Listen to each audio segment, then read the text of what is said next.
আজ আমরা আলোচনা করব এমন একটি বিষয় নিয়ে যেটি ইসলাম বিদ্বেষীরা প্রায়ই সামনে নিয়ে আসে।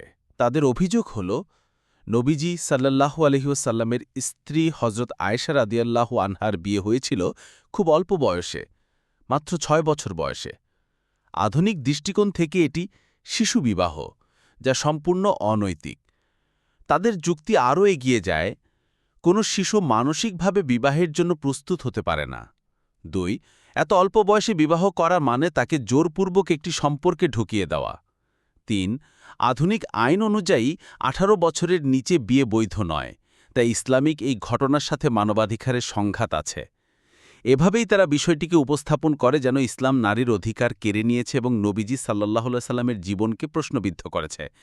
কিন্তু আজ আমরা দেখব আসলে ইতিহাস, বিজ্ঞান, সামাজিক বাস্তবতা এবং নৈতিকতার গভীর আলোচনায় দাঁড়ালে এই অভিযোগ কতটা ভ্রান্ত এবং কতটা অসঙ্গত আমরা ধাপে ধাপে প্রমাণ করব সত্য একেবারেই ভিন্ন। আর শেষে এমন কিছু ধারালো প্রশ্ন ছুড়ে দেব যার উত্তর ইসলাম বিরোধীরা কখনোই দিতে পারবে না। আজকের দিনে অভিযোগকারীরা পশ্চিমা আইনের সংজ্ঞা টেনে বলে ১৮ বছরের নিচে সবাই শিশু। কিন্তু বাস্তবতা হল এই সংজ্ঞা সর্বজনীন নয়, এটি রাজনৈতিক ও সামাজিকভাবে তৈরি করা একটি ধারণা যা সময় ও স্থানের সাথে বারবার পরিবর্তিত হয়েছে। উদাহরণস্বরূপ, মধ্যযুগীয় ইউরোপে ১২ থেকে ১৪ বছর বয়সকেই বিবাহযোগ্য ধরা হতো। কিছু দেশে এখনও ১৬ বছর বয়সে প্রাপ্তবয়স্ক বলে গণ্য করা হয়। আবার আফ্রিকার বিভিন্ন সমাজে বয়ঃসন্ধি হলেই মেয়েকে প্রাপ্তবয়স্ক ধরা হয়। বয়সের সংখ্যা সেখানে কোনো গুরুত্ব পায় না। বিজ্ঞানও বিষয়টিকে পরিষ্কার করে দিয়েছে। প্রাপ্তবয়স্ক হওয়ার মানে হল কেবল ক্যালেন্ডারের সংখ্যায় ১৮ পূর্ণ হওয়া নয়, বরং শারীরিক ও মানসিক সক্ষমতা অর্জন করা। মেয়েদের ক্ষেত্রে এর সবচেয়ে বড় প্রমাণ হল মাসিক শুরু হওয়া। এটাই প্রমাণ করে শরীর প্রজননক্ষম হয়েছে, অর্থাৎ প্রাপ্তবয়স্ক হয়েছে। গরম অঞ্চলে যেমন আরব উপদ্বীপে মেয়েদের এই বয়ঃসন্ধি সাধারণত ৯-১০ বছরেই শুরু হয়। অতএব যে কেউ বয়ঃসন্ধি অতিক্রম করেছে সে বৈজ্ঞানিকভাবে আর শিশু নয়, সে একজন প্রাপ্তবয়স্ক নারী। এই সত্য বুঝতে পারলেই পরিষ্কার হয় আয়েশা রাদিয়াল্লাহু আনহা ছিলেন প্রাপ্তবয়স্ক।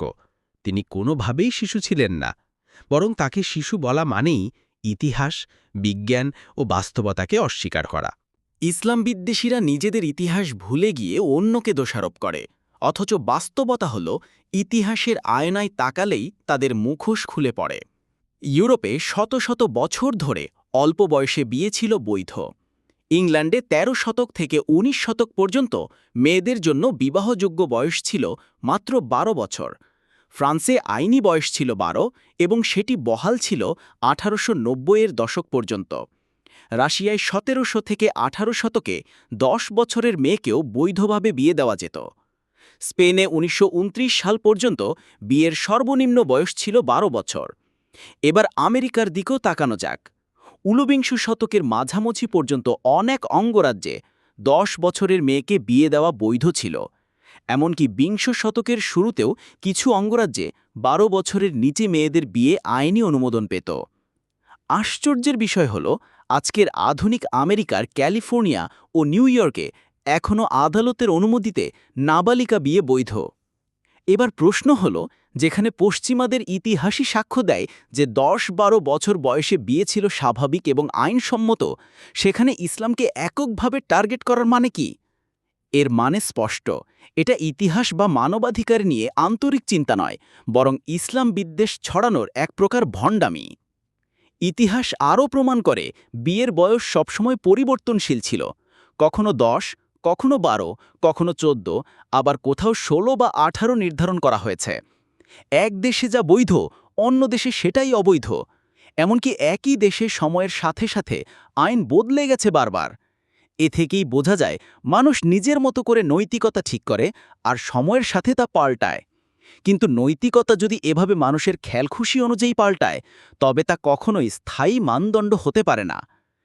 সত্যিকার স্থায়ী মানদণ্ড হল সেই বিধান যা সৃষ্টিকর্তা দিয়েছেন, অপরিবর্তনীয়, কালোত্তীর্ণ এবং সব সমাজের জন্য সমান প্রযোজ্য। আর এই বিষয়ে আপত্তিকর আরেকটি অভিযোগ হল শিশুর সম্মতি, অর্থাৎ শিশুরা সম্মতি দিতে পারে না। তাই আয়েশা রাদিয়াল্লাহু আনহার বিয়ে অনৈতিক। তাদের দাবি, লিবারেল নীতি বা হার্ম প্রিন্সিপাল অনুযায়ী কোনো কাজ বৈধ তখনই যখন তাতে সংশ্লিষ্ট ব্যক্তি স্বাধীনভাবে সম্মতি দিয়েছে এবং এতে অন্যের কোনো ক্ষতি হয়নি। কিন্তু প্রশ্ন হল, তাহলে পশ্চিমা সমাজে গর্ভপাত কেন বৈধ? সেখানে গর্ভের ভ্রূণকে হত্যা করা হয়, অথচ সে তো সম্মতি দেওয়ার অবস্থাতেই নেই। লিবারালিজমের ভাষায় যাকে ইন্ডিভিজুয়াল অটোনমি বলা হয়, সেই মৌলিক অধিকার থেকে শিশুটিকে বঞ্চিত করা হয়। যদি নৈতিকতা হয় শিশু সম্মতি দিতে পারে না, তাহলে জন্মের আগেই একজন জীবন্ত শিশুকে হত্যা করাকে নৈতিকতার উদাহরণ? এখানে একটা বিরাট বিরোধিতা স্পষ্ট। একদিকে তারা বলে ৯-১০ বছরের একজন বালিকা বয়ঃসন্ধিতে পৌঁছে বিবাহের সম্মতি দিলে সেটি গণ্য নয়।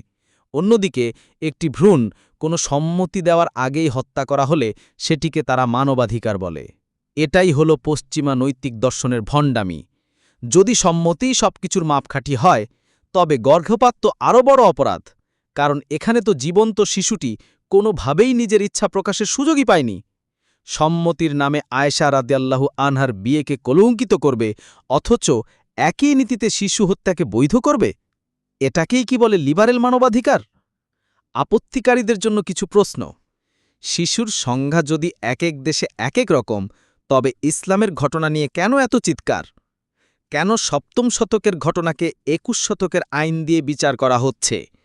যখন ইউরোপে ১০-১২ বছরেই বিয়ে হতো, তখন সেটাকে শিশুবিবাহ ছিল না? আমেরিকায় ১৮০০ সালেও ১০ বছর বয়সে বিয়ে বৈধ ছিল, তাহলে সেটা অনৈতিক নয়? আজও ক্যালিফোর্নিয়া ও নিউ ইয়র্কে মাইনর ম্যারেজ বৈধ, এ নিয়ে কেন মুখ বন্ধ?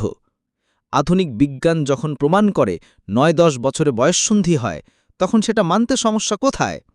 গর্ভপাত বৈধ করে শিশু হত্যা করো, এটা কি মানবাধিকার? আয়েশা রাদিয়াল্লাহু আনহার জ্ঞান ও হাদিস বর্ণনা কি একজন শিশুর পক্ষে সম্ভব? ভিডিওতে উল্লিখিত সব তথ্য ও রেফারেন্স কমেন্ট বক্সে দেওয়া আছে। আজকে এ পর্যন্ত। পরের এপিসোডে আরও নতুন আলোচনা নিয়ে দেখা হবে। যদি ভিডিওটি ভালো লাগে, চ্যানেলটি সাবস্ক্রাইব করুন এবং বন্ধুদের সাথে শেয়ার করুন।